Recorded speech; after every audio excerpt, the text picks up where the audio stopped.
شكرا يا ربي شكرا هديت قلبي. السلام علیکم ورحمۃ اللہ وبرکاتہ. نئی اسلامی ویڈیوز کے لیے ہمارے چینل وے آف اسلام کو سبسکرائب کریں اور نئی ویڈیوز سے باخبر رہنے کے لیے بیل کے نشان کو دبانا مت بھولیے.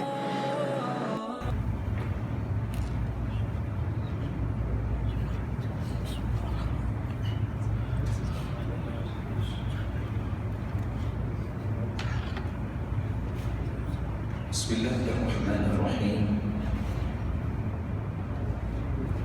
الحمد لله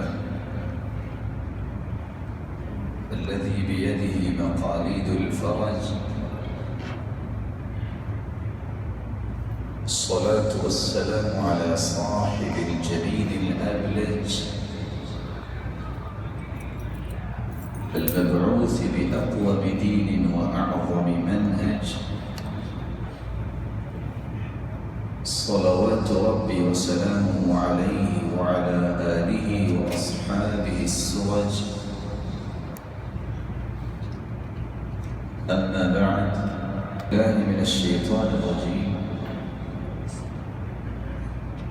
إنما يتقبل الله من المتقين. وقال الحق سبحانه وتعالى: إن الذين يتلون كتاب الله وأقاموا الصلاة وأنفقوا مما رزقناهم سرا وعلانية يرجون تجارة لن تبور. لائق التكريم سامعین مکرم، اللہ رب العزت ہم سب کے خالق و مالک ہیں. اللہ رب العزت سے دعا ہے کہ آپ سب کے صیام و قیام کو قبول فرمائیں اور آپ کو دنیا اور آخرت کی حقیقی خوشیوں سے نوازے اور ایمان والی اور صحت اور خوشی والی سب کو لمبی زندگی عطا فرمائے. ایک مسلمان جس کا اللہ سے تعلق ہوتا ہے، اس کی زندگی کا ہر پہلو اللہ کی مرضی کے تابع ہوتا ہے اور اس کی سب سے بڑی خواہش، اس کی سب سے بڑی تمنا یہ ہوتی ہے کہ وہ اپنے زندگی کے لیل و نہار میں دیکھے کہ میں اس وقت اللہ رب العزت کے بھیجے ہوئے دین کو اپنی زندگی میں کتنا اتار رہا ہوں اور میری زندگی کے کون سے ایسے زاویے ہیں جن کے ذریعے میں اپنے رب کو خوش کر رہا ہوں اور اس کی رضا حاصل کر رہا ہوں. رسول اکرم صلی اللہ علیہ وسلم کی زندگی جو ہم سب کے لیے نمونہ ہے، آپ کی خوشی کے پہلو اور آپ کی غمی کے پہلو بھی ہمارے لیے نمونہ ہے. كان إذا أتاه أمر يسر به خر ساجدا لله. رسول اکرم صلی اللہ علیہ وسلم اگر ان کو کوئی خوشی ملتی تو پھر بھی اللہ کے سامنے وہ سجدہ ریز ہوتے. وَكَانَ إِذَا حَزَبَهُ أَمْرٌ صَلَّى. اور دوسری روایت کے الفاظ ہیں کہ اگر آپ کو کوئی فکر اور غم لاحق ہوتا تو تب بھی آپ اللہ کے سامنے سجدہ ریز ہوتے. آج کی اس مبارک مجلس میں ہماری گفتگو کا محور گنتی کے 5 نکات ہوں گے. انتہائی اختصار کے ساتھ ہم ان 5 نکات کو اپنے سامنے رکھیں اور سب سے پہلا نقطہ یہ سمجھنا ضروری ہے میرے اور آپ کے لیے کہ عید کی خوشیاں کس کے لیے ہیں، اور سلف صالحین رحم اللہ الجمیع ان کا سب سے بڑا غم اور فکر رمضان کے بعد کیا ہوتا تھا۔ ان دو نکات کے بعد ہم انشاءاللہ آپ کے سامنے تجارت کا جو ایمانی تجارت ہے اس کا ایک شرعی پیکج 3 نکات پر مشتمل آپ کے سامنے رکھے گی۔ اللہ تعالیٰ ہم سب کا بیٹھنا اور سننا اور سنانا قبول منظور فرمائے۔ علی رضی اللہ تعالی عنہ جب ایک آنے والا ان کے پاس آتا ہے اور عید کا دن ہے، آج ہمیں تو اللہ تعالیٰ نے 10 نیکتوں سے نواز رکھا ہے، اور آج کل فینومینا یہ ہے کہ جب تک گھر میں 5 سے 6 قسم کے کھانے نہ پکیں تو بچے جن کی عمر 6 سے 16 سال ہے بلکہ 36 اور 46 سال کے بچے بھی کہتے ہیں عید کا مزہ نہیں آیا، کیونکہ ان کے نزدیک عید کی لذت اور سرور کھانوں میں ہے۔ جبکہ سیدنا علی رضی اللہ تعالی عنہ ان کے سامنے جو وہ خوب وہ روٹی پڑی ہوئی ہے خاشینوں، اس دن نہیں پکا سکتے، اور حالات کیا ہوں گے؟ کہنے والا کہتا ہے عید کا دن اور یہ سخت روٹی ہے۔ یہ اصل ایمانی حرارت ہے جو سیدنا علی اپنی زبان سے بیان کر رہے ہیں۔ تو سیدنا علی رضی اللہ تعالی عنہ نے جواب دیا الیوم یوم عید والعید لمن قبل صیامہ وقیامہ۔ اصل میں عید تو اس شخص کی ہے جس کا قیام و صیام اللہ کے ہاں شرف قبولیت پہنچا۔ والعید لمن غفر ذنوبہ، اصل میں عید کی خوشیاں تو اس کے لیے ہیں جس کے گناہوں کو بخش دیا گیا۔ والعید لمن شکر سعیہ وقبل عملہ، اصل خوشی تو اس بات کی ہونی چاہیے کہ میں نے جو کوشش رمضان میں کی اس کوشش کو اللہ تعالیٰ نے شرف قبولیت سے نواز دیا، اور جو بھی عمل خواہ روزہ قیام ہے، قرآن مجید کی تلاوت ہے یا دیگر ایسی نیکیاں ہیں، اگر وہ قبول ہو گئی تو اس سے بڑی خوشی اور مومن کے لیے کیا ہو سکتی ہے۔ اور اس لیے علی رضی اللہ تعالیٰ عنہ نے آخر میں یہ بات اس شخص کو سمجھائی وَكُلُّ يَوْمٍ لَا يُعْصَى اللَّهُ فِيهِ فَهُوَ لَنَا عِيدٌ، ہر وہ دن جس دن میں اللہ کی نافرمانی نہیں مسلمان کرتا وہ اس کے لیے عید کا دن ہے۔ رسول اکرم صلی اللہ علیہ وسلم کی دی ہوئی تربیت کا یہی نتیجہ ہے۔ ان لوگوں کے افکار، ان لوگوں کی خواہشات، ان لوگوں کی زندگی کی تمناؤں کا رخ سب سے پہلے ہوتا تو اللہ کی رضا کی طرف ہوتا۔ ان کے لیے سب سے بڑی جو طاقت تھی، سب سے بڑا مال و دولت، سب سے بڑی ثروت وہ ایمان تھا۔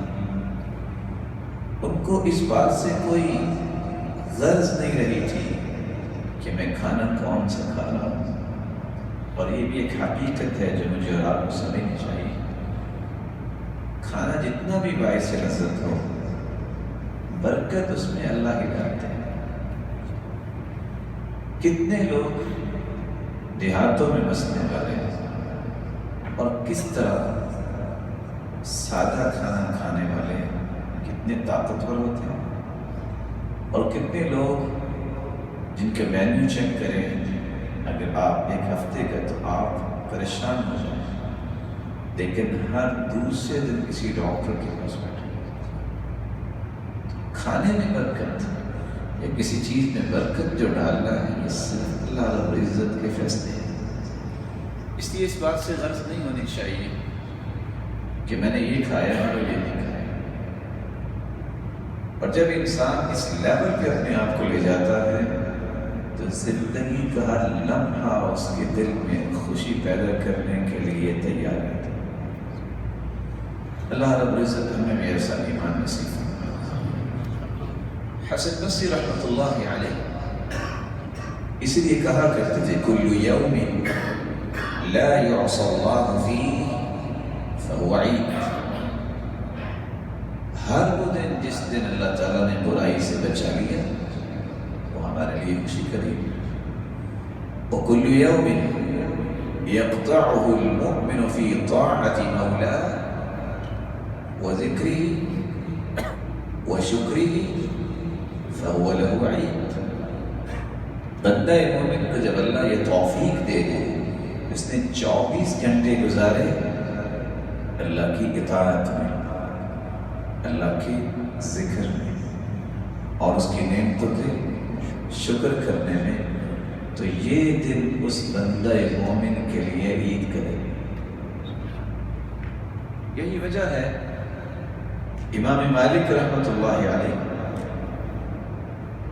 جو کبار محدثین میں شمار ہوتے ہیں، اور انس بن مالک رضی اللہ تعالی عنہ، اللہ تعالیٰ نے ان کو کیا کمال دیا، اللہ کے رسول کی صحبت اور رفاقت ایسی نصیب ہوئی کہ ان کی زندگی کا ایک ایک زاویہ روشن تھا۔ وہ کہا کرتے تھے کہ مسلمان کے لیے تو اصل میں 5 دن عید کے دن ہوں گے اور 5 نہار عید کے دن۔ للمؤمن 5 اعیاد، مومن کو جو خوشی ملتی ہے عید کے دن، یہ 5 پہلوؤں پہ اس کو خوشی ملے گی۔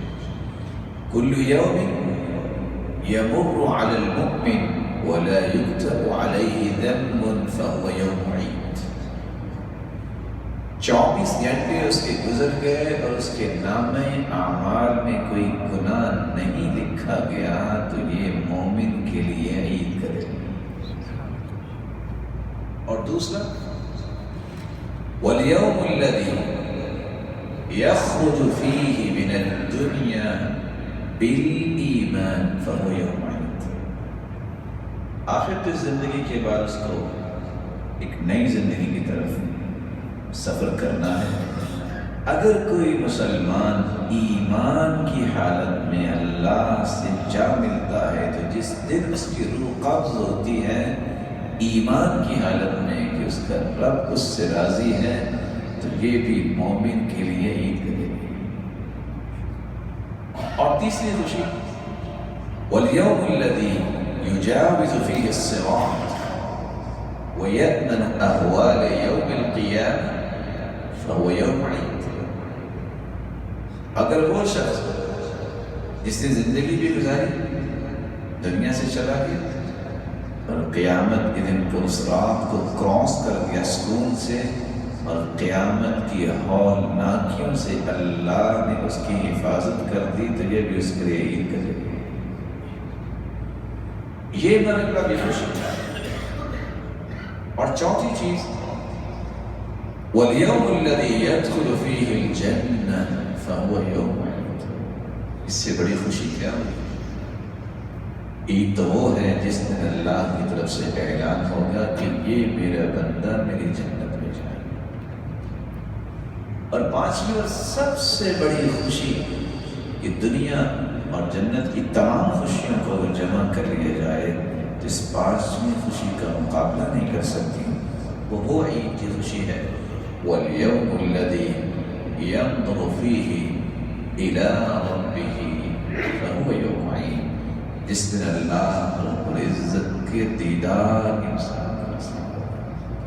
اللہم انا نسألک لذت النظر الى وجهك الكریم۔ اللہ رب العزت ہم سب کو اپنے دیدار کا مستحق یہی وجہ ہے سلف صالحین کا سب سے بڑا فکر اور ہم رمضان کے بعد اور سال کے تمام مہینوں میں ایک ہی ہوتا تھا، کس طرح میری عبادت قبول ہو جائے۔ اس لیے عبداللہ ابن مسعود رضی اللہ تعالی عنہ کہا کرتے تھے لأن أكون أعلم أن الله تقبل مني عملا أحب إلي من أن يكون لي ملء الأرض ذهبا۔ جتنی زمین ہے اگر یہ سونے سے بھر جائے تو مجھے یہ اتنی اچھی نہیں لگے گی اور میں اس کا مالک بن جاؤں، جتنی مجھے خوشی اور راحت اور سرور اس بات میں ہے کہ مجھے پتہ چل جائے کہ اللہ نے میرا عمل قبول کیا۔ کہاں دنیا پوری اور سونے سے بھری اس کا مالک بننا، اور کہاں یہ اس کے مقابلے میں کہ مجھے صرف یہ پتہ چل جائے کہ میرے رب نے میرا عمل قبول کر لیا ہے، اس کی خوشی مجھے پوری دنیا کا مالک بننے سے زیادہ۔ اور فضالہ بن عبید کہا کرتے تھے لأن أعلم أن الله تقبل مني مثقال حبة من خردل أحب إلي من الدنيا وما فيها، لأن الله تعالى يقول إنما يتقبل الله من المتقين۔ اگر مجھے پتہ چل جائے کہ اللہ نے میرا ذرے کے برابر کیا گیا عمل بھی قبول کر لیا ہے تو میں ساری دنیا کا مالک بن جاؤں تو مجھے یہ عمل کی قبولیت زیادہ محبوب ہے، کیونکہ قرآن نے اس بات کی گواہی دی ہے کہ اللہ قبول کرتے ہی عمل ان لوگوں کا ہے جو متقی ہوتے ہیں۔ تو گویا اللہ رب العزت نے مجھے متقی لوگوں کی صف میں شامل کر دیا، اس سے بڑی کوئی راحت میرے لیے ہے۔ رسول اکرم صلی اللہ علیہ وسلم نے صحابہ کرام کی جو تربیت کی تھی، وہ روح، وہ سرور، وہ لذت، وہ راحت، وہ طمانینت آج مجھے اور آپ کو محسوس کرنے چاہیے۔ اس لیے جب بھی عمل کریں ایک نیکی سے فارغ ہوں، ایک عبادت سے فارغ ہوں، سب سے بڑی فکر یہ لائق ہونی چاہیے اے اللہ اس کا قبول فرما۔ اور حیرانگی اور تعجب کی بات یہ ہے کہ حکم اللہ کا ہے اور حکم بھی سیدنا ابراہیم علیہ السلام کو ہے کہ تم اپنے بیٹے کے ساتھ مل کے گھر بناؤ۔ وَإِذْ يَرْفَعُ إِبْرَاهِيمُ الْقَوَاعِدَ مِنَ الْبَيْتِ وَإِسْمَاعِيلُ رَبَّنَا تَقَبَّلْ مِنَّا إِنَّكَ أَنْتَ السَّمِيعُ الْعَلِيمُ۔ باپ اور بیٹا بیت اللہ بنا رہے تھے حکم ربانی سے، انبیاء ہیں، اللہ کے رسول کے جد امجد ہیں، لیکن بنانے کے بعد دعا کیا کر رہے ہیں؟ اے اللہ اس عمل کو قبول فرما۔ اللہ نے حکم دیا ہے تو اللہ قبول تو کرے گی۔ اگر انبیاء کو یہ قبولیت کی دعا کرنے کی ضرورت ہے تو مجھے اور آپ کو کیوں نہیں ہے؟ اس لیے عمل سے پہلے بھی دھوکہ، کچھ بھی ہو جائے قریب کی اپنے دل سے یہ بات نکال دیا کریں۔ اگر آپ اخلاص کے ساتھ عمل کر رہے ہیں اور خالص سنت کے طریقے کے مطابق کر رہے ہیں، یہ کسی عمل کی قبولیت کے لیے بنیادی ہے۔ اور عمل کرنے کے بعد کبھی نہ بھولیے کہ میں نے عمل کر لیا اور فارغ ہو گیا، بلکہ دعا کیجیے اللہ رب العزت ہمارے اس عمل کو قبول فرمائے۔ اس لیے معلّہ بن فضل بیان کرتے ہیں كانوا يدعون الله 6 أشهر أنه يبلغهم رمضان ويدعونه 6 أشهر أن يتقبل منهم سلف کا یہ رویہ معلّہ بن فضل بیان کر رہے ہیں۔ 6 مہینے تک وہ دعائیں کرتے، اللہ رمضان کی مبارک گھڑیاں نصیب فرما۔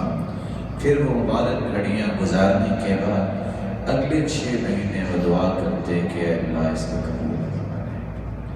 میری اللہ رب العزت سے دعا ہے، اللہ رب العزت ہم سب کی عبادتوں کو قبول فرمائے۔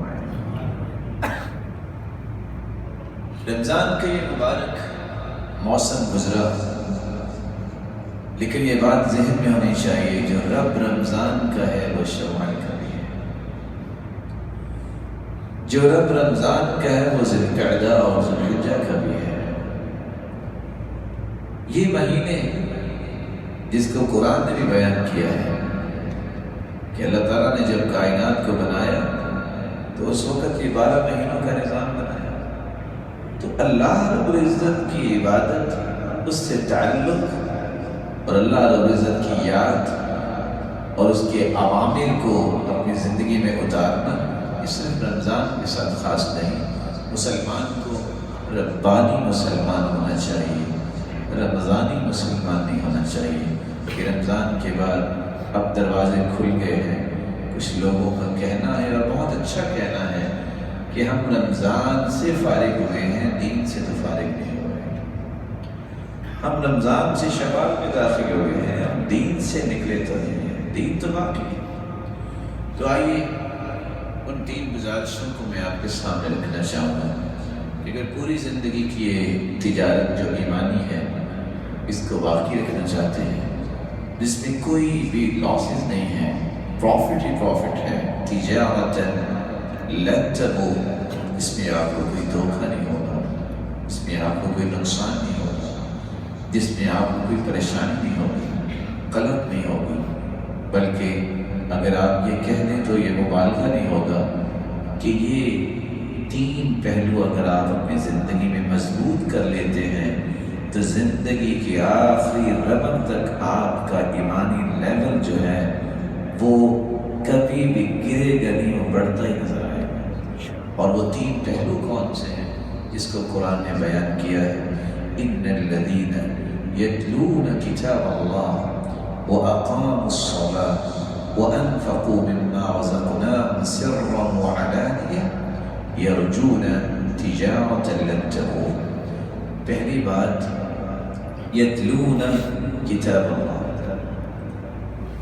جب ایک مسلمان کا یہ عقیدہ ہے، قرآن مجید یہ دستور حیات ہے، قرآن مجید یہ کتاب ہدایت ہے، قرآن مجید یہ کتاب حکمت ہے، قرآن مجید یہ کتاب برکت ہے۔ جتنی کسی نے برکتیں لینی ہیں، جتنا تعلق کسی کا قرآن سے زیادہ بنتا ہے، اس کی زندگی میں اتنی ہی برکتیں زیادہ آتی ہیں، اور جتنا انسان اس کی تلاوت زیادہ کرتا ہے، اس کی زبان پہ اتنی ہی حکمت و دانائی اور بصیرت کو اللہ جاری کر دیتا ہے۔ یہ کتاب فرقان تو ہے، حق و باطل میں تمیز، صحیح اور غلط کی تمیز اس وقت تک انسان کو نصیب نہیں ہوتی جب تک اس قرآن فرقان، اس کتاب فرقان کے ساتھ تعلق اس کا مضبوط نہیں ہوتا۔ اور اسی بات کو اللہ تعالیٰ نے بیان کیا ہے، تبارک الذی نزل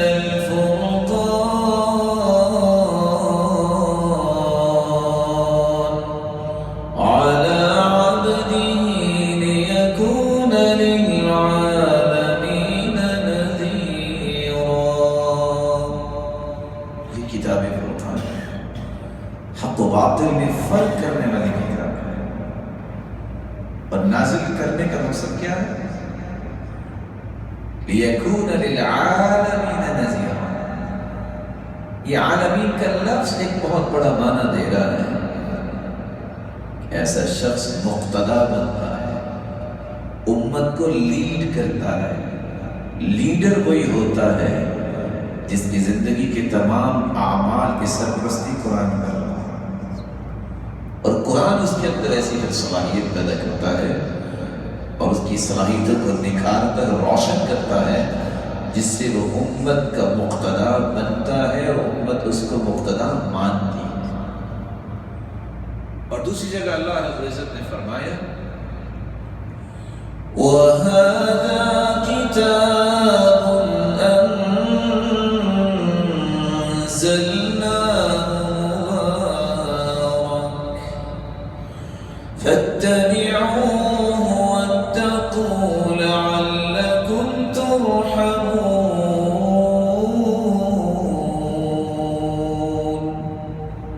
یہ کتاب مبارک ہے، اس کی اتباع کرو، اور جب اتباع کرو گے قرآن کی تو تقویٰ آئے گا۔ جب تقویٰ آئے گا تو صرف برکت ہی نہیں آئے گی، اللہ کی رحمتوں کی برکھا آپ پہ برسے۔ اس ضمن میں یتلون کتاب اللہ، میں آپ کے سامنے پہلو رکھنا چاہوں گا کہ ہمیں یتلون کتاب اللہ کا حق کیسے ادا کرنا۔ آج ایک نہیں دسیوں کورسز نکلے ہوئے ہیں کہ کسی کی انگلش زبان بولنا لکھنا اس کو صحیح آ جائے۔ کبھی آپ نے ایسی ورک شاپ اٹینڈ کی ہے کہ جس میں اس بات پہ محنت کی جا رہی ہو اور پارٹیسپینٹ جو ہیں وہ اس لیے آئے کہ میرا قرآن کا تلفظ درست ہو جائے؟ آخر کیوں ہم اس طرح نہیں کرتے؟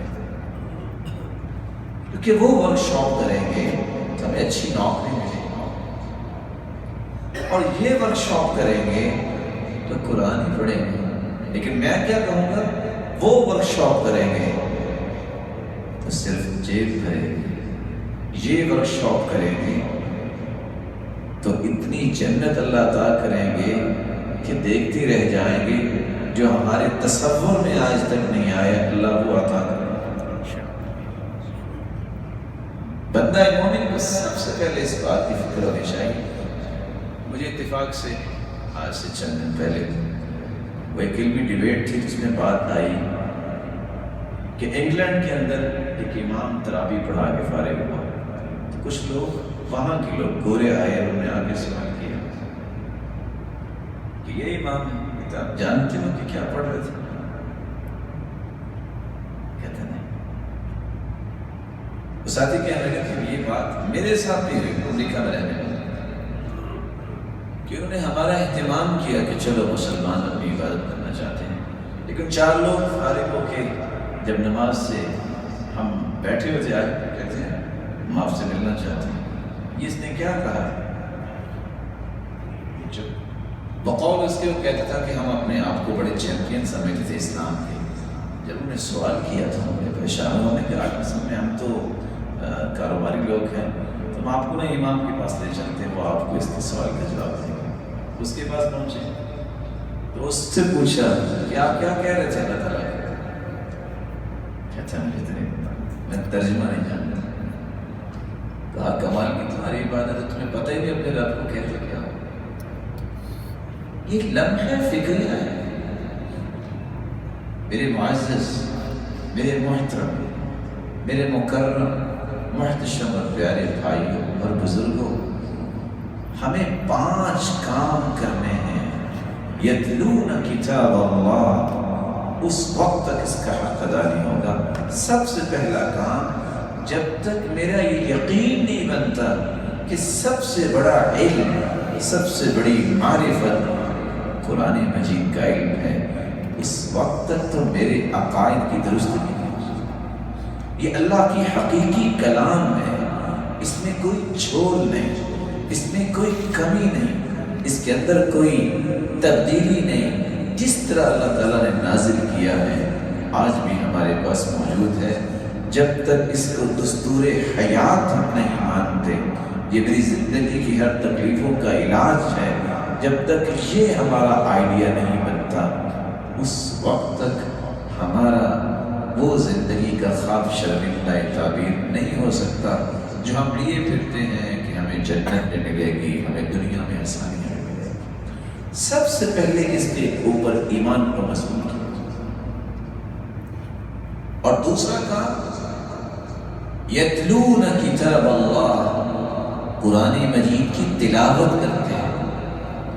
یعنی بعض دفعہ دیکھنے میں یہی آیا ہے کہ بعض ساتھی ماشاءاللہ اتنی اچھی انگلش بولیں گے، ایسے انگلش بولنا کوئی گناہ نہیں ہے، آپ کو غلط مانا نہیں چاہیے گا، زبان ہے۔ واختلاف السنتکم والوانکم، ہم جامد لوگ تو ہے نہیں ہیں کہ اس طرح کے فتوے دیں، یہ رنگ اور یہ زبانیں تو اللہ نے بنائی، اور قرآن کہتا ہے کہ بلغ ما انزل الیک من ربک، اے میرے پیارے پیغمبر جو آپ کی طرف نازل ہوا ہے اس کو بیان کیجیے۔ تو بیان کرنا ہے تو ہر جگہ پہ ایک زبان تو نہیں چلتی، وما ارسلناک رسول الا بلسان قوم، ہر قوم کے اندر اسی زبان میں رسول بھیجا۔ اور اگر آپ نے ایسے لوگوں کو سمجھانا ہے جو انگلش کے سوا بھی جانتے نہیں، یہ بہت اچھی بات ہے، اس غرض سے آپ انگلش سیکھیں، لیکن میں اس نقطے کی طرف لے جانا چاہتا ہوں، بہت اچھی گفتگو کریں گے لیکن قرآن مجید کا ایک صفحہ اور ورقہ نہیں پڑھ سکتے، اور یہ بہت بڑی مصیبت ہے۔ جس شخص کو قرآن پڑھنا نہیں آتا اس کو لذت کیسے آئے گی؟ اور پھر جس شخص کو قرآن پڑھنے کے ساتھ ساتھ اس کا معنی نہیں آتا اس کو لذت کیسے آتا؟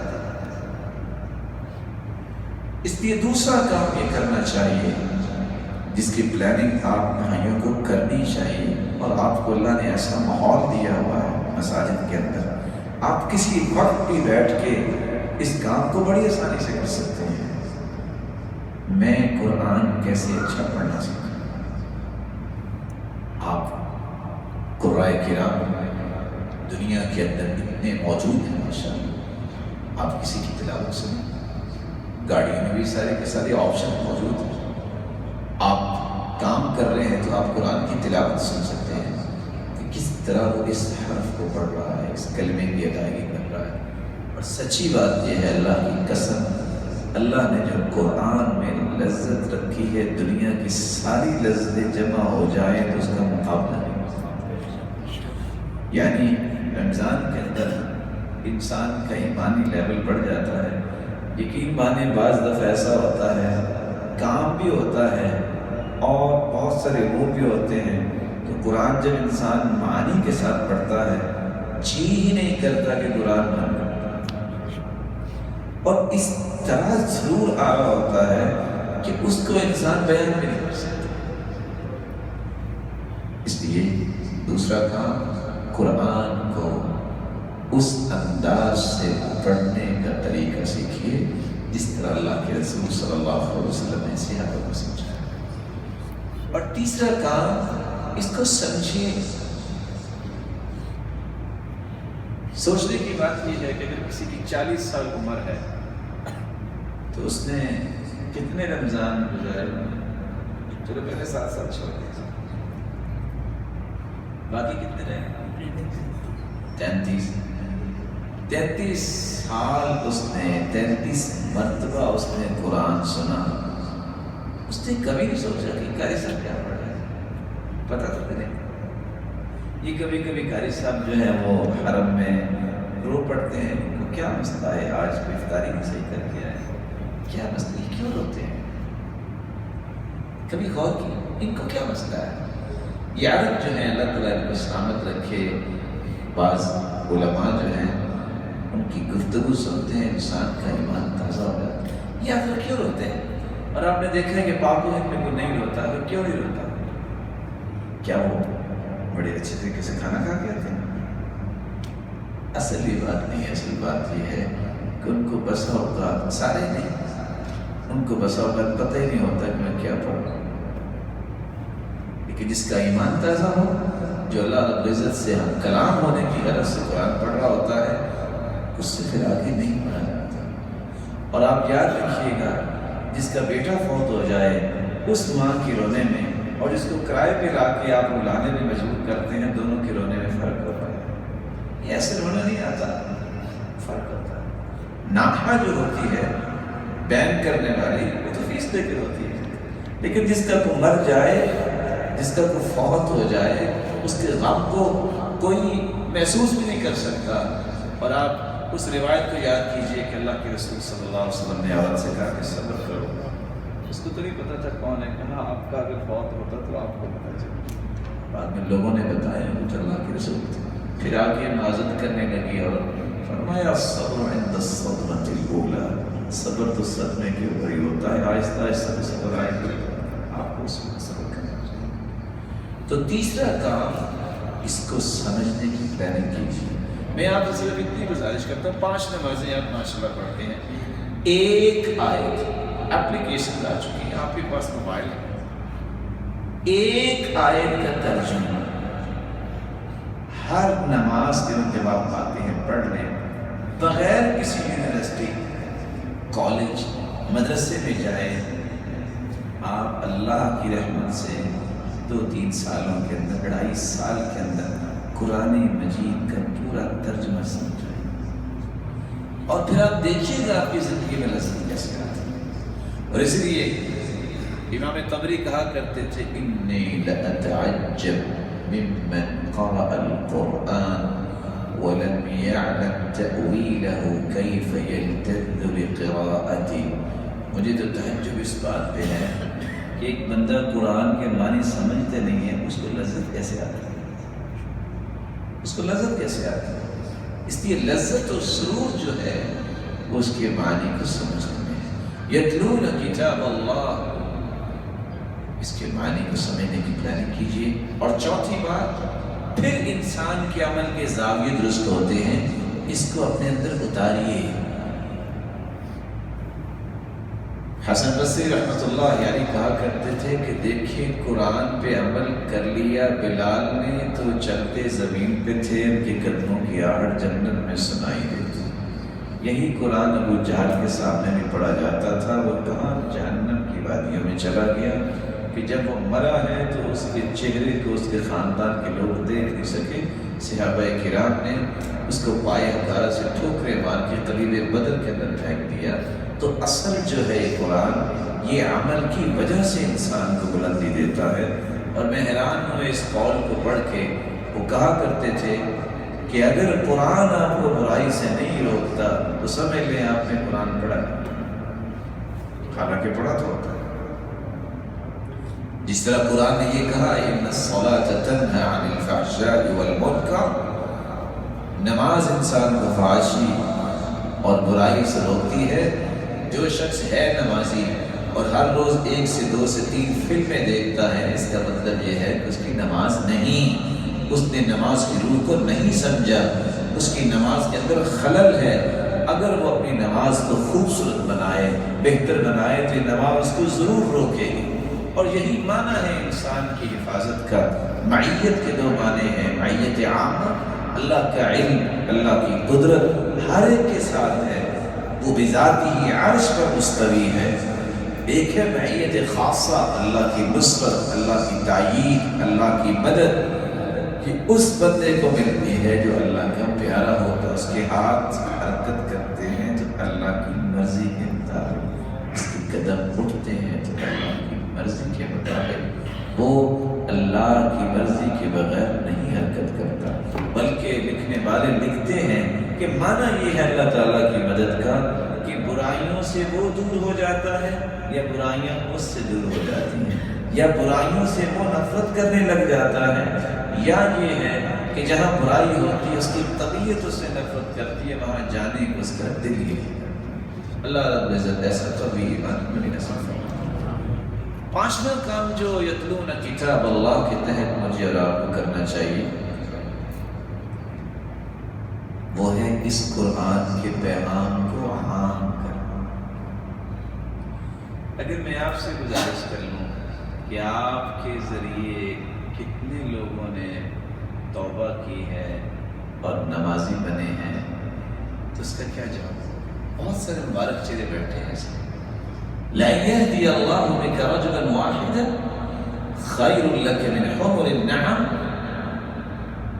ایک بندے کی ہدایت اگر آپ کے ہاتھ سے ہو جائے تو یہ سرخ اونٹوں سے بھی زیادہ قیمتی ہے۔ بینگ اے مسلم، مجھے اپنے دین، مجھے اپنے عقائد، مجھے اپنی اس کتاب کی دعوت، تبلیغ، اس کو دنیا کے کونے کونے تک پہنچانے کے لیے پلاننگ کرنی چاہیے۔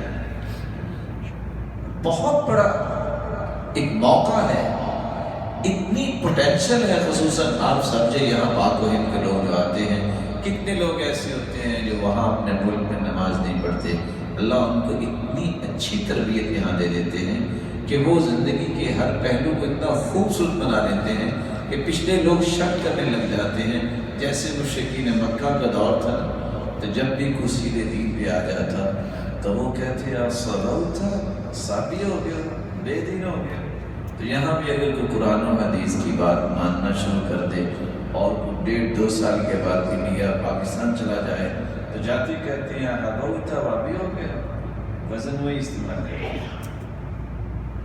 آپ بھی کسی کی ہدایت کا سبب بنے، کسی کو اچھا میسج کر دیں، کسی کو ای میل کر دیں، واٹس ایپ کی آپ کے پاس سہولت ہے، ٹویٹر کی سہولت ہے، کتنی اپلیکیشنز ہیں اور کیا نہیں آپ کر سکتے۔ دیکھیے ان لوگوں کو، مجھے یاد آ رہا ہے پاکستان کے عالم میں عبدالقادر روکڑی رحمہ اللہ تعالیٰ، میں اتفاق سے ان کی بات پڑھ رہا تھا، جب وہ پاک پتن میں اتفاق سے ان کا درس تھا تو کتنے میل جو ہے پانی کھڑا تھا، سائیکل کندھے پہ اٹھا کے پانی میں چل کے جا کے درس دیا، عبادت دیا۔ ہمارے پاس سب کچھ موجود ہے، ہم اپنے پڑوسی کو، اپنے رومیٹ کو صرف اس غرض سے، اس نظریے سے دعوت نہیں دیتے، ناراض ہو جائے۔ آپ کو کیوں نہیں یقین کہ جب میں اللہ کے لیے بات کروں گا تو پھر اللہ اس کے دل میں بھی ضرور پیدا کرے گا۔ آپ ہمیشہ اس وقت یہ بزدلی دکھاتے ہیں جب آپ سوچتے ہیں کہ میں کہوں گا تو یہ مانے گا نہیں مانے گا۔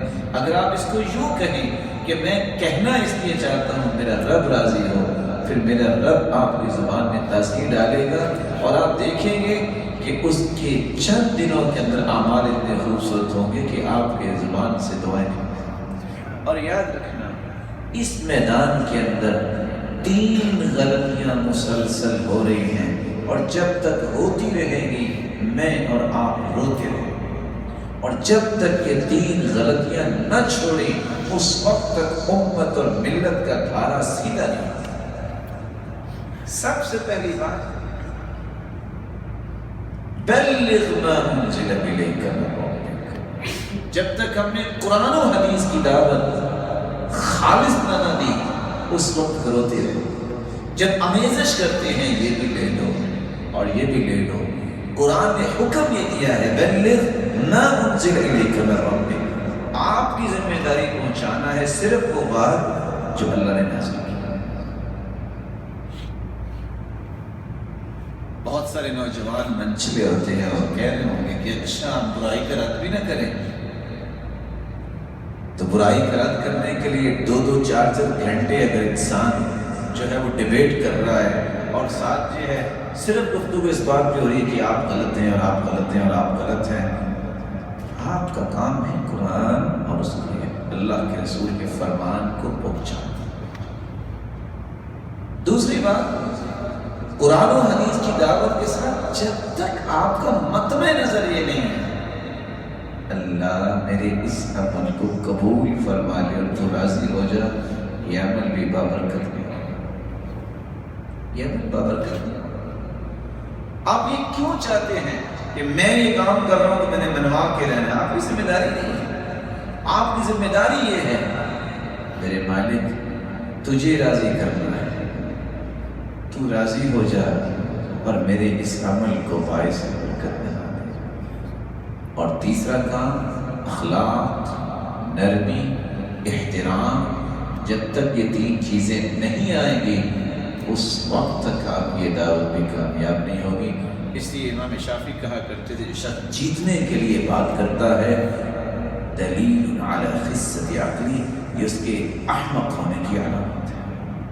اس کو اس لیے بات کرنی چاہیے اللہ کا دین جیتے، خود نہیں، اللہ کے دین کی بات بلند ہو، اللہ کا قرآن بلند ہو، رسول اکرم صلی اللہ علیہ وسلم کے مبارک طریقے دنیا میں عام ہو جائیں، اس کو اس سے کوئی غرض نہیں ہونی چاہیے کہ میں جیتا ہوں یا ہارتا ہوں، اس کو ہونا یہ چاہیے اللہ قدیم بنانا چاہیے۔ اور یہی وجہ ہے کہ آج میدان عمل میں دین کے نام سے اتنے فسادات ہیں کہ آپ اور میں ان کو گن نہیں سکتے، اور جہاں بھی آپ ٹھنڈے دماغ سے بیٹھ کے سوچیں گے اس میں غلطی میری اور آپ کی نکلے گی کہ ہم نے اس طریقے کو اختیار نہیں کیا جس طریقے کے مطابق اللہ کے رسول نے اس کام کو کیا۔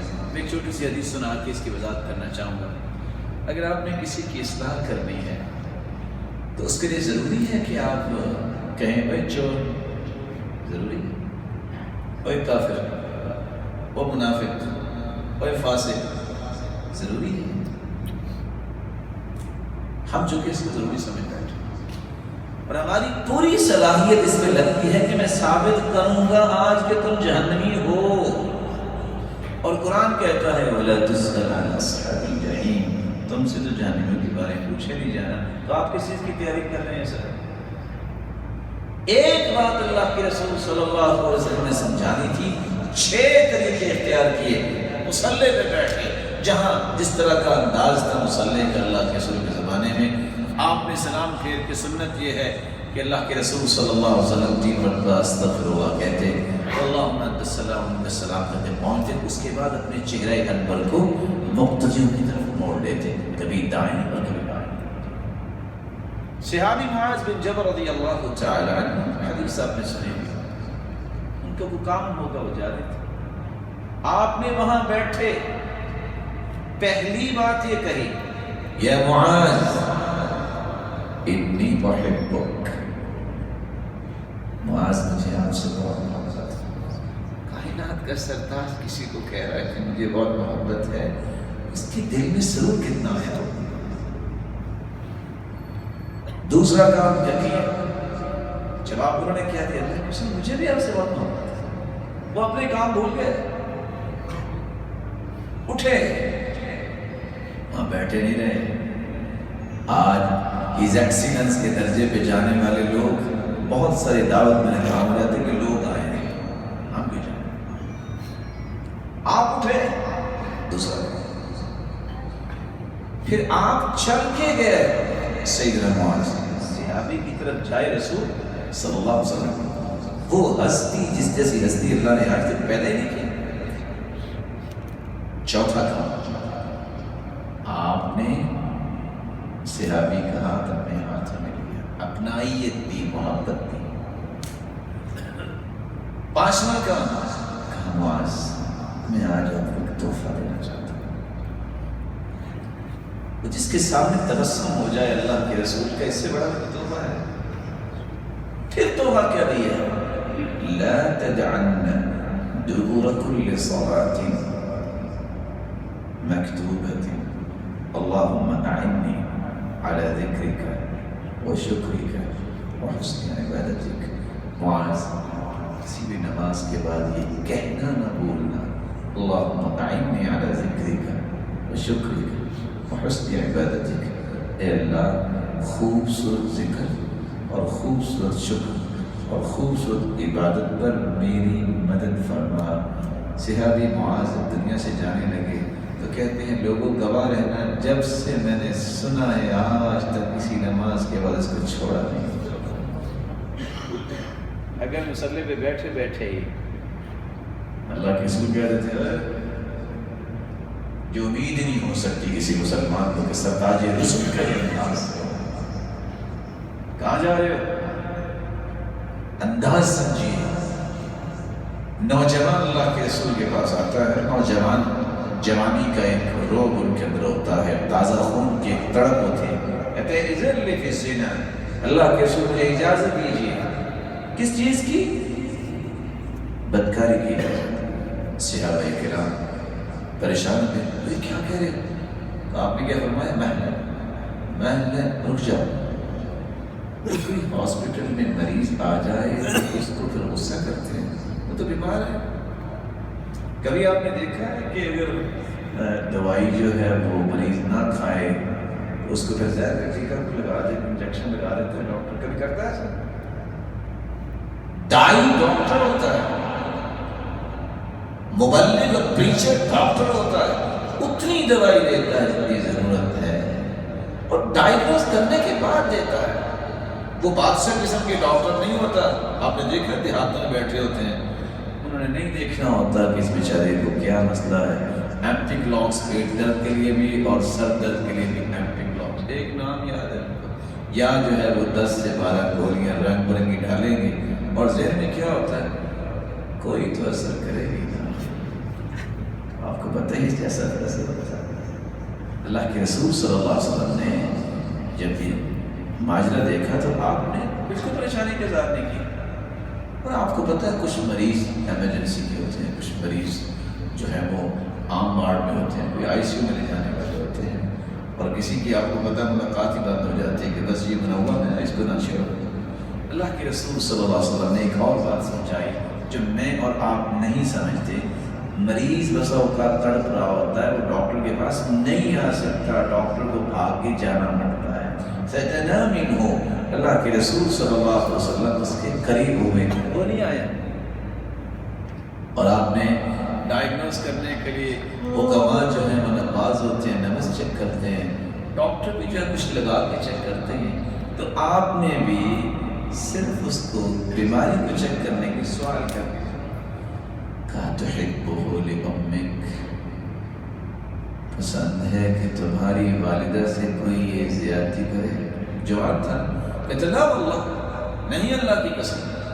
اول الناس یحبون لأمہاتہم، لوگ بھی پسند نہیں کرتے کہ ان کی والدہ سے زیادتی ہو، جو کسی کی ماں ہوگی یا ماں بننے والی ہو۔ اتحبہ لبنتک، میں پسند ہے تمہاری بیٹی کے ساتھ زیادتی کرے؟ لا واللہ، نہیں اللہ کی قسم۔ اول الناس یحبون لبناتہم، لوگوں کی بھی عزت ہے۔ اتحبہ لأختک، اتحبہ لخالتک، اتحبہ لعمتک، تمہاری بہن، تمہاری خالہ، تمہاری پھپھو، کیا پسند کرتی ہو کہ کوئی اس سے زیادتی کرے؟ لا واللہ، سب سوالوں کا جواب ایک تھا۔ یہی وہ ڈائگنوز کرنے کا انداز تھا، ساتھ ہی سوالوں کے جواب تو نہیں دے سکا اور جھک گیا سر۔ آپ نے اسی سر پہ ہاتھ رکھا۔ اب دیکھیے گا کہ انجیکشن لگایا ہے کہ کیپسول دی ہے کہ کیلکول دی ہے، آپ نے 3 ٹیبلٹ اس میں دی ہے، بڑی چھوٹی سی ٹیبلٹ، اور وہ کیا ہے؟ اللہم اغفر ذنبہ، اللہ اس کے گناہوں کو معاف کر دے۔ اللہم طہر قلبہ، اللہ اس کے دل کو پاک کر دے۔ اللہم حصن فرجہ، اے اللہ اس کو پاک دامن بنا دے۔ مسند احمد کی روایت ہے، فَلَمْ يَلْتَفِتْ بَعْدَ ذَلِكَ إِلَى شَيْءٍ، پوری زندگی پھر اس نوجوان نے کسی کی طرف آنکھ نہیں اٹھائی۔ اور اگر آتے ہی پاک و ہند کے گبرو جوان جو لوگ ہیں زیادہ کھا کے ماشاءاللہ سمجھتے ہیں کہ لو ہم اپنے مکے سے بھی بنوا سکتے ہیں، اگر اللہ کے رسول بھی ایک لگاتے سمجھ جانا تھا نا محسوس۔ انداز غلط ہے جس نے معاشرے کے اندر اتنی بے رخی اور دشمنی پیدا کر دی ہے کہ اپنے ہاتھوں کو یہ آج کاٹ رہا ہے مسلمان۔ یہ مسلمان جس سے کافر دہشت زدہ ہوتے تھے، آج وہ اپنے گھر میں بیٹھ کے مسلمان کا مسلمان کے ہاتھ سے کٹوا رہا ہے، قتل کروا رہا ہے، اور اس کی بنیاد ہماری اپنی ناقص فہم ہے، ہمارے اپنے رویے ہیں جن کو چینج کرنا ہوگا۔ یتلون کتاب اللہ، اس کا 5واں کام مجھے آپ کو کرنا ہے، رسول اللہ صلی اللہ علیہ وسلم کے طریقے کے مطابق اس پیغام کو عام کرنے کی پہلو کو اختیار کیجیے، پلاننگ کیجیے۔ وَأَقَامُوا الصَّلَاةَ، دوسرا اس پیکج کا حصہ، اگر پوری زندگی راحت بھی گزارنی ہے اور آخرت میں بھی راحتیں لینی ہے، جس بندے کی نماز درست نہیں، آپ اس کے بارے میں ایمان کے بارے میں فیصلہ کیا کریں؟ اور میں اتفاق سے 2 دن پہلے پڑھ رہا تھا کہ سلف کے ہاں جو شخص نماز فرض لزوم کے ساتھ باجماعت نہیں پڑھتا تھا، اس کے بارے میں ان کی رائے کیا ہوتی تھی؟ اس کا ایمان ہی رقیق، اس کا تو اللہ تعالیٰ کی عبادت سے غرض کیا ہے؟ مرد اور مومن، اور پھر اس کو اس بات کی پرواہ نہ ہو، اور اس بات پہ سب سے بڑا افسوس ہے کہ آج اسلام کا دعویٰ کرنے والے کہ میں بہت بڑا چیمپئن ہوں، آپ جب نماز کی طرف دیکھیں گے تو وہاں فیل نظر آئے گا۔ اللہ مجھے اور آپ کو محفوظ فرمائے۔ یاد رکھنا، ہم اگر نماز پڑھتے تو اللہ کی توفیق سے پڑھتے ہیں، اللہ کی توفیق نہ ہو تو کچھ نہیں ہو سکتا۔ لیکن رسول اکرم صلی اللہ علیہ وسلم نے جو صحابہ کو تربیت دی، عمر رضی اللہ تعالیٰ نے جب بھی گورنرز کا راؤنڈ لیتے اور ان کو بلاتے، میٹنگ ہوتی، تو سب سے پہلا ایجنڈا کیا ہوتا ہے؟ بتاؤ آپ کی نمازیں کیسے؟ اب یہ سوال ہے، یہ سوال ہم سمجھتے ہیں، یہ کوئی سوال ہے؟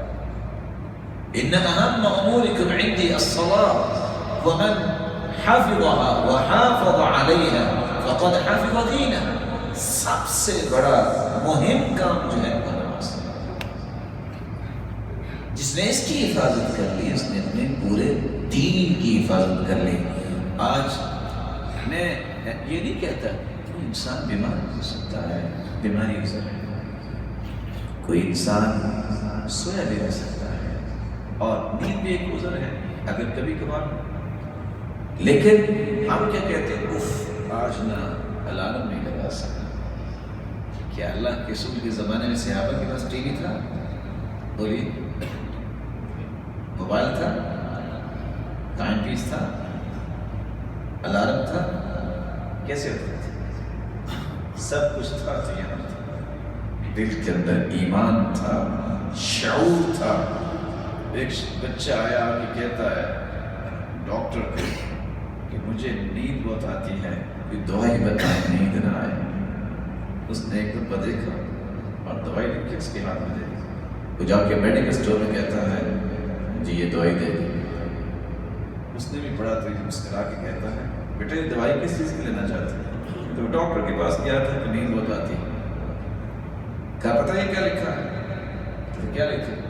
کہا شعور زندہ ہو تو نیند نہیں آتی۔ اس کا شعور مر چکا ہے، اس کو کسی چیز کی پرواہ نہیں۔ اس لیے ایک امت کا شعور بیدار ہونا چاہیے، میری نماز نہیں تو میرا ہے کیا؟ رسول اکرم صلی اللہ علیہ وسلم نے، اس لیے صحیح بخاری کی روایت سمرہ بن جندب کی روایت ہے کتاب تعبیر الرؤیا کے اندر، کہ میں نے جب دیکھا ایک شخص بیٹھا تھا اور ایک شخص کے سر پہ ایک فرشتہ پتھر مار رہا تھا، اس کو کچل رہا تھا۔ کون ہے؟ جواب ملا الذی یأخذ القرآن وَيَرْفُضُهُ وَيَنَامُ عَنِ الصَّلَاةِ الْمَكْتُوبَةِ۔ یہ وہ ہے جس نے قرآن تو پڑھا، فرض نماز کے وقت سویا ہوتا۔ اور بزار کی روایت، اور وہ روایت جو آپ عموماً سنتے ہیں کہ افضل الصلوات علی المنافقین صلاۃ الفجر و صلاۃ العشاء، منافقوں پہ فجر اور عشاء کی نماز بھاری ہوتی ہے۔ اور بزار کی روایت کی میں نے بات کی، الذین تتثاقلت رؤوسهم عن الصلاۃ، جن لوگوں کے سر نماز سے وقت بھاری ہوتے ہیں ان کے منافق ہونے کی وجہ۔ اس لیے اقام الصلاۃ، جب تک نماز کی پابندی نہیں ہے آپ کو کبھی چین نہیں آئے گا، آپ کے کسی معاملے میں کبھی سکون نہیں آئے گا۔ یہ راز ہیں، اور جس معاشرے کے اندر نماز کی اہمیت ہے، جیسے آپ نے دیکھا یہاں پر، یاد رکھنا کہ شاید یہ ساری برکتیں آپ کو توحید کے بعد اس نماز کی نظر آتی ہیں۔ اسی اقام الصلاۃ جب تک میری اور آپ کی زندگی میں نہیں آتا، میری زندگی کے ایمان کی تجارت کبھی کامیاب نہیں ہوتی۔ وہاں تو حالت یہ ہے، کان سعید بن عبد العزیز اذا فاتته صلاة الجماعة بكى، سعید بن عبد العزیز کی نماز جب رہ جاتی تو بیٹھ کے رونے لگ جاتے۔ لوگ کہتے کیا ہوا؟ پھر نماز ہی رہ گئی نا، جیسے آج کہتے ہیں اور چھوڑو جی نماز ہی رہ گئی تو پھر کیا ہوا؟ وہ کہتے ہیں ابھی کچھ ہوا ہی نہیں۔ اور خصوصاً عصر کی نماز، رسول اکرم صلی اللہ علیہ وسلم نے فرمایا فَكَأَنَّمَا أُوتِرَ أَهْلُهُ وَمَالُهُ، اس کی عصر کی نماز رہ جائے، أُوتِرَ أَهْلُهُ وَمَالُهُ، وہ ایسا ہے اس کی زندگی کا اندر جو بھی مال ہے سارا برباد ہو گیا، اس کے خاندان کا ایک بچہ بھی نہیں بچا، سارے مر گئے، اتنا نقصان اس کا ہو گیا۔ اور انسان کہے کہ میرا نقصان ہی نہیں ہوا، لیکن یاد رکھنا میں اور آپ انسان ہونے کے ناطے سے کمزور ہیں، اللہ سے مدد بھی مانگا کریں کہ اللہ ہمیں ہمت دے، توفیق دے۔ یہ شخص جو نماز کی پرواہ نہیں کرتا، یہ خود سوچے اگر وہ وقت میری فلائٹ کا ہو تو میں سو بولے میں نے وہاں سفر میں جانا ہے، یا میں نے کسی ہاسپٹل میں چیک اپ کروانا ہے، میں نے کسی سے پیمنٹ لینی ہے، میں نے کوئی کام کرنا ہے، اس وقت سوئے گا؟ اگر اس وقت بھی سویا ہے ہم کہیں گے بیمار ہے۔ اگر اس وقت نظر ہی نہیں آتا، وقت پہ پہنچا ہوتا ہے، بینک میں بھی وقت پہ پہنچا ہوتا ہے، شاپ پہ بھی، نوکری پہ بھی وقت پہ پہنچا ہوتا ہے کہ ڈاکٹر نے 1 مہینے کے بعد جو ہے اپوائنٹمنٹ دی ہے، اس کا مطلب یہ ہے کہ یہ قصور اس کا ہے کہ بیماری نہیں ہے۔ اور اسی لیے وہ شیخ سے سوال کرنے والی ماں سوال کرتی ہے کہ میں نے بہت کوشش کی ہے بیٹے میرے جو ہے نا وہ نماز میں نہیں اٹھتے نہیں۔ کہا کذب تھی، جھوٹ کہہ رہی ہے۔ ایک عورت کو کہہ دیا جائے کہ جھوٹ کہہ رہی ہے تو وہ غصہ تو آئے گا۔ کہا بہن نے کبھی جھوٹ نہیں بولا۔ کہا یہ بتاؤ اگر آپ کے بیٹے کے کمرے میں اے سی میں آگ لگ جائے کیا کرو گے؟ قالت اجرہ بعنقی، میں اس کی گردن سے کھینچ کے باہر نکالوں گی تاکہ یہ بچ جائے۔ کہا دنیا کی آگ سے بچانے کے لیے گردن سے پکڑ کے کھینچو گی، جہنم کی آگ سے بچانے کے لیے کیوں نہیں کھینچتی؟ کیوں نہیں کھینچتی؟ اقام الصلاۃ، نماز کا قیام۔ صحابی نے ایک سوال کیا اپنے بیٹے سے، بیٹا ادرکت التکبیرۃ الاولی، تکبیر اولی کے ساتھ نماز پڑھی؟ قال لا، آج رہ گئی۔ تو کیا جواب دیتا ہے باپ؟ لما فاتك خیر من 100 ناقہ کلها سود العیون، بیٹا اگر 100 اونٹنیاں مجھے مل جاتی سیاہ آنکھوں والی تو مجھے اتنی خوشی نہ ہوتی جتنی تکبیر اولی کے ساتھ نماز پڑھنے کی خوشی مجھے ہوتی۔ یہ اونٹنیوں سے کیا مراد ہے؟ اس کا ترجمہ اگر میں آج کل کے ماحول کے مطابق کروں، اس وقت اونٹ اتنا ہی قیمتی تھا جتنی آج کل V8۔ اگر کسی کے دروازے پہ V8 100 گاڑیاں کھڑی ہو جائیں اس کو نہیں دائے؟ کہا اگر 100 اونٹنیاں مجھے مل جائیں تو مجھے اتنی خوشی نہیں ہوگی جتنی تیری تکبیر اولی کے ساتھ نماز پڑھنا۔ اللہ سے دعا کیجیے اللہ ہمیں اس کام کو کرنے کی توفیق عطا فرمائے۔ اور یہ کام میری زندگی کا اصل مقصد ہے، یہ کوئی انوکھا کام نہیں ہے، مجھے اللہ نے پہلے ہی اس لیے کیا ہے کیونکہ میں 24 گھنٹوں میں 8 گھنٹہ اللہ کو نہیں دے سکتا۔ اس کا مطلب یہ ہے کہ میں اپنے آپ سے ظلم کر رہا ہوں، اور یہی بات حدیث قدسی سے بیان کرتی ہے، تفرغ لعبادتی، میرے بندے عبادت کے لیے اپنے آپ کو فارغ کرو، کم از کم اتنا وقت تو نکال لو۔ میں کیا کروں گا اس کے نتیجے میں؟ صرف عبادت نہیں، املأ یدیک رزقا، میں تیرے ہاتھوں کو رزق سے بھر دوں گا، تجھے سنبھالا نہیں جائے گا۔ واملأ قلبک غنا، میں تیرے دل کو غنا سے بھر دوں گا، تجھے کبھی فقیری کا ڈر نہیں آئے گا۔ وإلا تفعل، اور اگر تو نے ایسا نہ کیا تو یاد رکھنا، املأ یدیک شغلا، میں تیرے ہاتھوں کو کاموں سے بھر دوں گا، صبح نوکری الگ شام کو الگ، لیکن اس کے باوجود بھی خرچے پورے نہیں ہوں گے۔ اور وَلَمْ أَسُدَّ فَقْرَكَ، اور تیری فقیری کو میں ختم نہیں کروں گا، بلکہ ہر وقت تیرا رونا ہی رہے گا۔ اللہ رب العزت ہمیں محفوظ فرمائے۔ آخری نقطہ جو میں آپ کے سامنے رکھنا چاہتا ہوں، وَأَنفَقُوا مِمَّا رَزَقْنَاهُمْ، رسول اکرم صلی اللہ علیہ وسلم نے انفاق فی سبیل اللہ اور صدقے کے بارے میں صحابہ کرام رضی اللہ عنہم اور ارضاہم کو ایک بات سمجھائی تھی جو آج مسلمانوں کے اندر ختم ہوتی جا رہی ہے۔ ہمیں جب بھی انفاق اور صدقے کی بات آتی ہے تو ہمارے دل کانپنے لگ جاتے ہیں کہ شاید اس سے مراد صرف مال خرچ کرنا نہیں۔ میں آپ کے سامنے زیادہ نہیں تو کم از کم 30 ایسی باتیں رکھوں گا جو ایک ہی منٹ میں کوئی 10-10 20-20 آ جائیں گی کہ جس کو آج صدقہ کر سکتے ہیں لیکن اس کے کرنے کے لیے تیار نہیں۔ لیکن اس سے پہلے یہ سمجھیے کہ ہماری زندگی میں اس کا کون سا اچھا اثر مرتب ہوگا جس شخص کے اندر انفاق فی سبیل اللہ اور صدقے کی تڑپ نہیں ہے، اس کا ایمان بھی سچا نہیں ہے۔ اس لیے سچے ایمان کی دلیل اللہ کے رسول نے بیان کی ہے، وَالصَّدَقَةُ برہان، یہ صدقہ یہی بڑی دلیل ہے کہ اس کا ایمان سچا ہے اور یہ سمجھتا ہے کہ میں بھی رب کا اور میرا مال بھی رب کا۔ یہ جسمانی بیماریوں کو بھی دور کرتا ہے۔ اللہ کے رسول کا فرمان ہے، داؤوا مرضاکم بالصدقہ، اپنے بیماریوں کا علاج کرو صدقے سے۔ یہ قلبی بیماریوں کا بھی علاج ہے۔ ایک شخص آ کے کہتا ہے، اللہ کے رسول میرا دل بہت سخت ہے، میں کیا کروں؟ آپ نے علاج کیا بتایا؟ اطعم المسکین وامسح رأس الیتیم، تم مسکین کو کھانا کھلا دو اور یتیم کے سر پہ ہاتھ رکھو، یعنی اس کا کفیل بن جاؤ۔ تو یہ قلبی قساوت اور سختی کا علاج بن گیا۔ اور یہاں رک کے میں صرف فائدے کو مکمل کرنے کے لیے گزارش کروں گا۔ پتہ ہے دل پتھر کیوں ہوتا ہے؟ جس پہ نہ قرآن اثر کرتا ہے، جس پہ نہ حدیث اثر کرتی ہے، نہ جس کی زبان میں نرمی آتی ہے، اس کا سب راز پتہ کیا ہے؟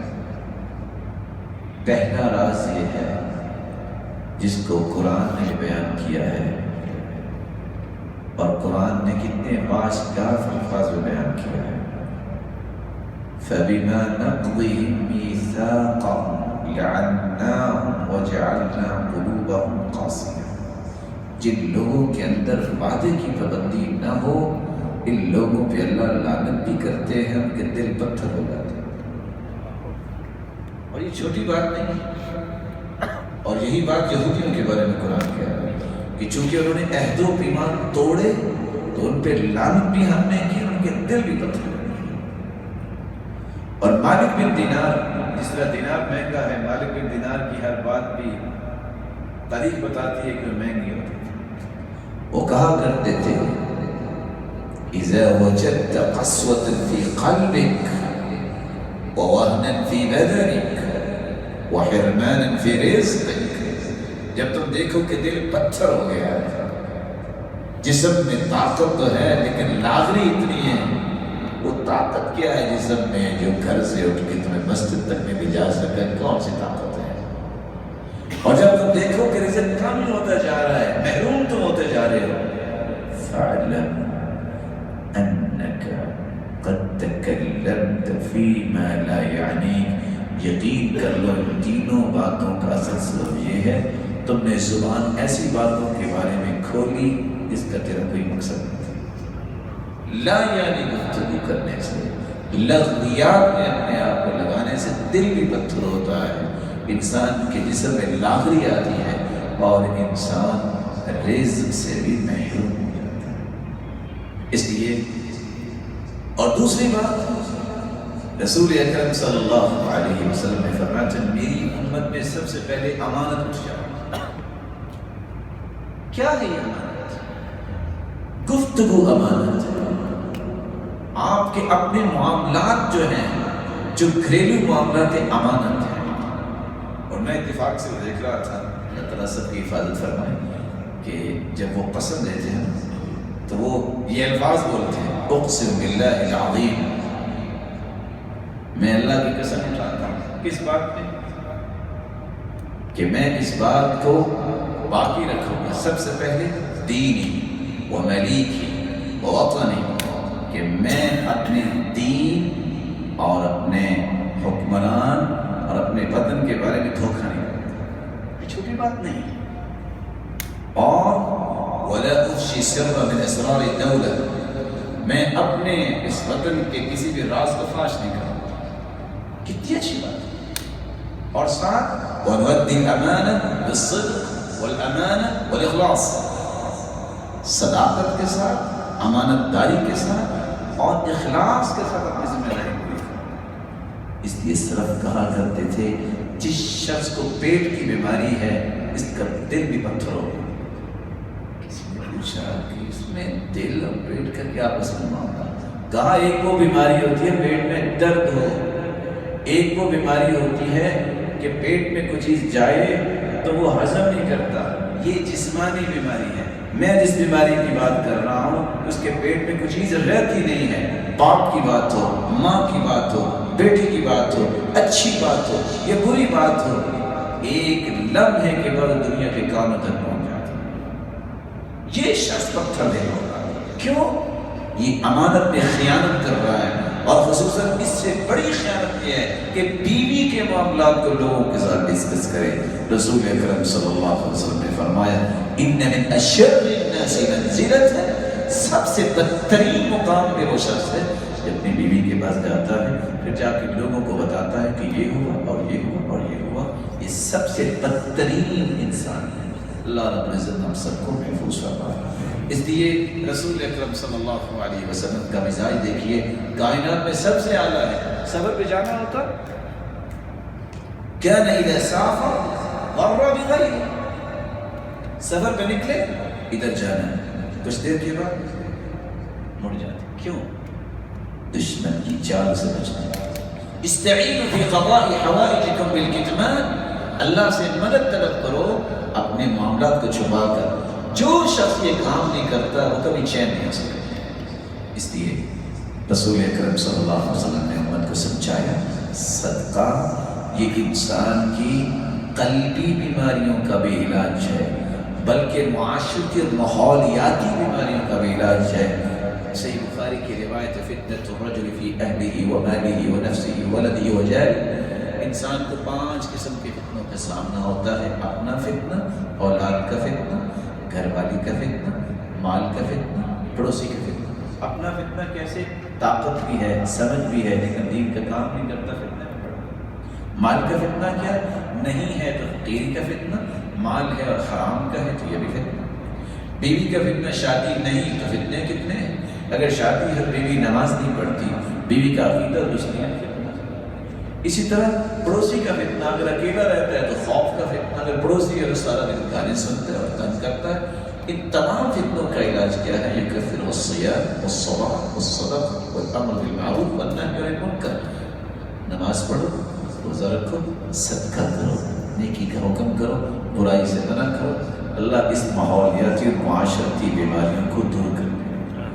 اس لیے رسول اکرم صلی اللہ علیہ وسلم نے گناہوں کی معافی کا بھی اس کو ذریعہ بیان کیا ہے اور برائیوں سے بچنے کا ذریعہ بیان کیا ہے۔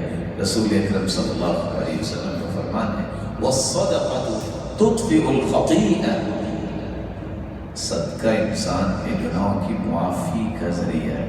كَمَا يَذْهَبُ الْجَلِيدُ عَلَى الصَّفَا، آپ اگر کوڑا مارے پتھر پہ نشان تو بنے گا تھوڑا سا، لیکن کتنی دیر رہے گا؟ جس طرح یہ نشان نہیں رہتا، صدقہ کرنے والے کی برائی بھی اللہ ختم کر دیتے ہیں، اس کے گناہوں کو بھی معاف کر دیتے ہیں۔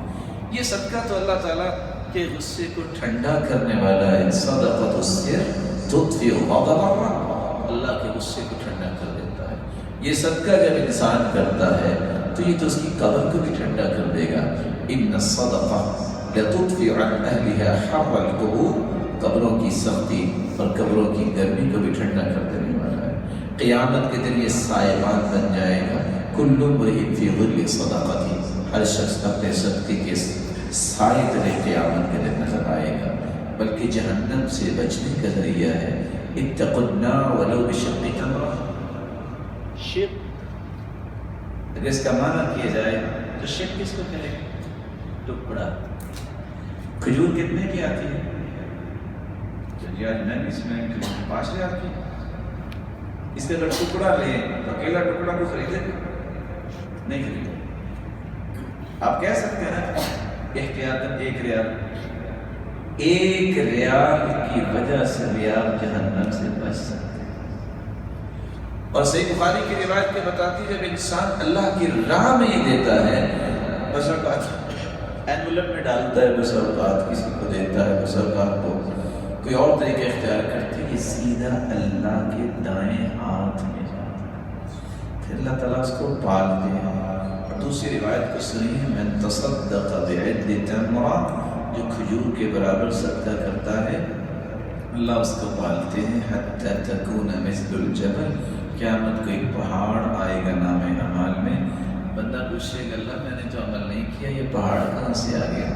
جواب ملے گا یہ تیرا کھجور کے برابر صدقہ ہے جس کو میں نے پال کے پہاڑ بنا دیا.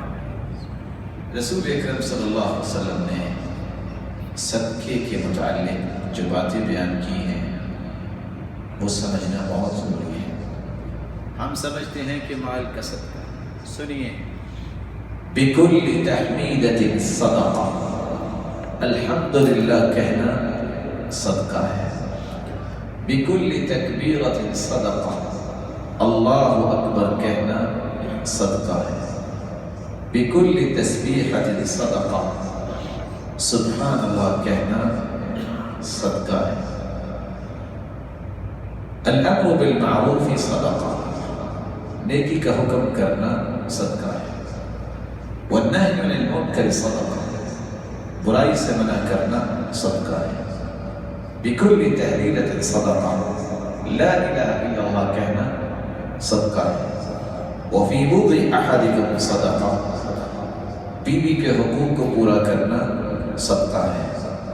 دوسری روایت کے الفاظ ہے واستغفر اللہ، استغفر اللہ کہنا صدقہ ہے.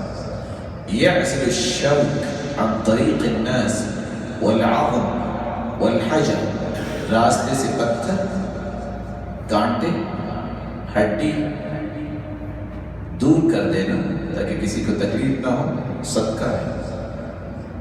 تهدي الاعمى، اندھے کو راستہ دکھا دینا صدقہ ہے. تسمع الاصم والابكم حتى يفقه، جو شخص گونگا ہے اور جو شخص صحیح سن نہیں سکتا، بہرا ہے، اس کو اس کی ضرورت سمجھا دینا صدقہ ہے. تبسمک فی وجه اخیک لک صدقہ، کسی مسلمان کو مسکرا کر ملنا صدقہ ہے. تدل المستدل على حاجة له قد علمت مكانه، ایک شخص کو راستے کا پتہ نہیں، کوئی اس کی ضرورت ہے، اس کی سمجھنے، اس کو سمجھا دینا صدقہ ہے.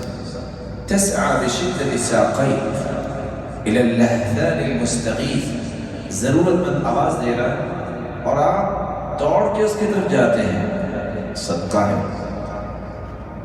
والكلمة الطيبة صدقة، اچھی بات کہنا صدقہ ہے. تعدل بين الاثنين صدقہ، دو مسلمانوں کے درمیان انصاف اور عدل کے ساتھ بات کروانا، سلو کروا دینا صدقہ ہے. والشربة من الماء يسقيها صدقہ، کسی کو پانی کا گھونٹ پلا دینا صدقہ ہے.